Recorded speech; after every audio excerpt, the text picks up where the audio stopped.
Welcome to my Vision News, another video for you. Main news stories from Shire City. Because Shire City around 48 hours ago came under ENDF and EDF control.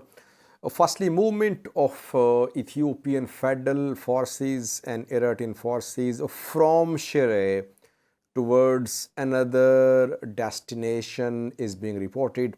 And secondly, some pro-Tigray news sources are claiming that a WFP warehouse in Shire city was attacked by Eritrean and Ethiopian forces. And lastly, Ridwan Hussein, Ethiopian National Security Advisor, today said that Ethiopian government was waiting for announcement of date of talks by African Union. So on one hand, government is stepping up military offensives into Tigray. On the other hand, it is waiting impatiently for talks with the Tigray regional government. What does it mean? Firstly, Shire viewers. Around 48 hours ago, Shire came under ENDF, EDF control. Confirmed now. Both sides confirm. The Ethiopian federal government, Tigray regional government. What is happening in Shire now? Where are ENDF and EDF? Are they moving from Shire towards other places to the east of Shire? Yes. Large scale movement of Ethiopian federal forces and Eritrean forces is being reported from Shire in eastern direction towards Salaleka.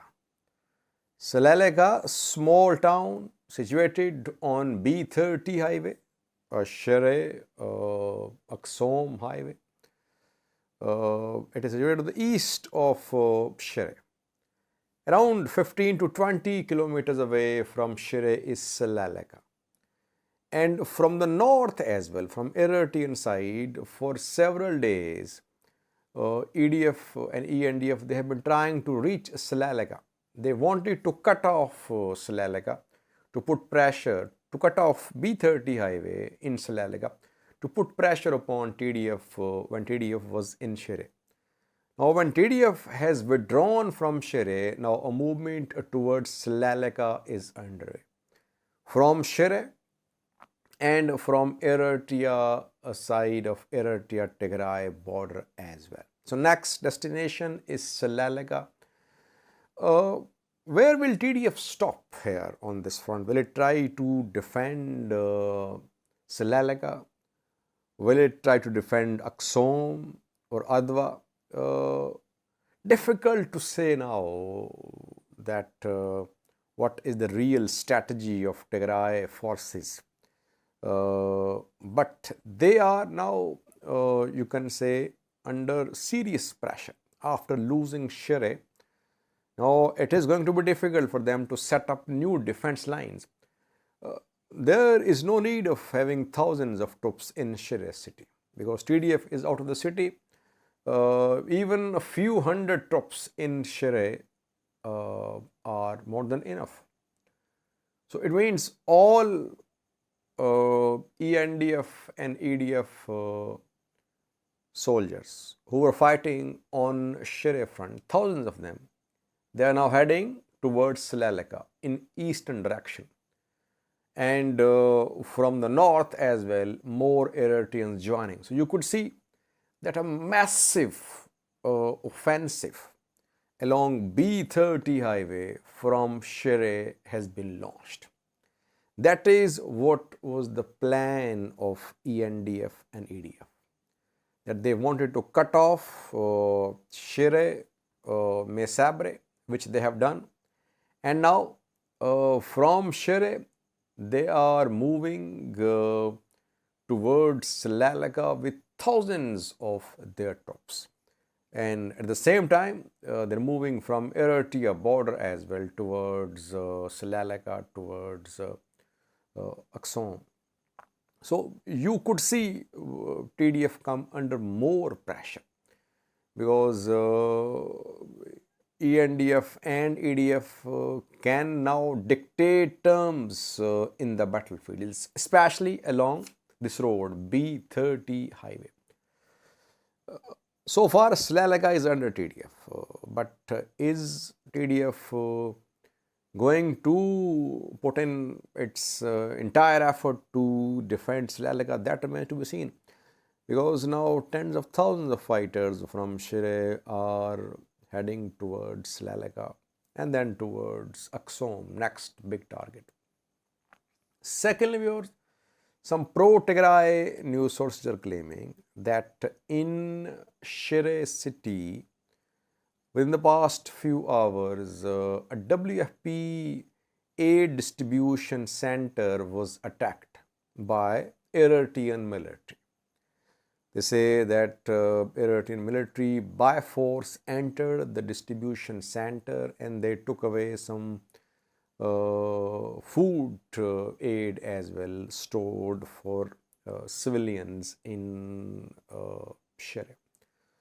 We are waiting for official statement from WFP. So far, no official word. If you remember, when a few days ago, not a few days ago, around 2 months ago, when Tigray fighters seized 600,000 liters of fuel of WFP, back then WFP spoke. David Beasley spoke. So far, no statement from World Food Program. So, was there attack on World Food Program, Food Distribution Center in Shire or not? That remains to be seen.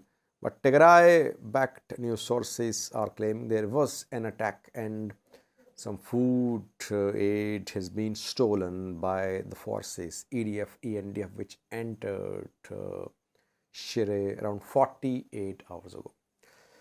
Thirdly, viewers, on one hand, Ethiopian government is stepping up military offensives on Tigray.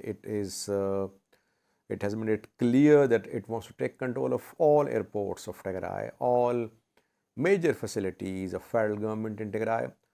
On the other hand, it says that it is ready. It is waiting for the date of talks. It is waiting for African Union to announce the date of talks, which could be held in South Africa. A few days ago, a date was announced by African Union, but that invitation was rejected by Uhuru Kenyatta, one of the panelists of mediators who was not consulted in advance. Tigray also raised some questions, but after that we saw change in the battlefield balance. That battlefield balance is not tipping in the favor of ENDF and EDF. And interestingly, Ethiopian federal government is waiting for the date of talks. Tigray as well. Where is African Union? I mean, there is no mediator to facilitate talks. Parties are ready to talk. That just shows that mediator perhaps was waiting for some battlefield developments, which have happened. EDF and ENDF, they have gained ground. They have made gains in the last 72 hours. Now we could see announcement of some date of talks. At the same time, we know that on Friday, a UN Security Council meeting is also due to be held, proposed by 3 African countries, Kenya, Gabon, Ghana. There we could see calls for ceasefire, like we are hearing, calls for ceasefire, calls for immediate ceasefire. Ethiopian government wants to be part of talks, but now it is not talking about a cessation of hostilities. It says there must be comprehensive negotiated ceasefire. It means that it wants the war to continue, and meanwhile talks can also go on. That is what Ethiopian government is hoping. So it wants to show to international community that it is ready for a peaceful solution. It is ready to be part of talks, but it won't stop war. Guns won't be silenced. War will go on. Tigray, on the other hand, wants immediate cessation of hostilities. Why? Because Tigray first are losing ground. On a daily basis, you're seeing that Tigray forces are suffering a setback.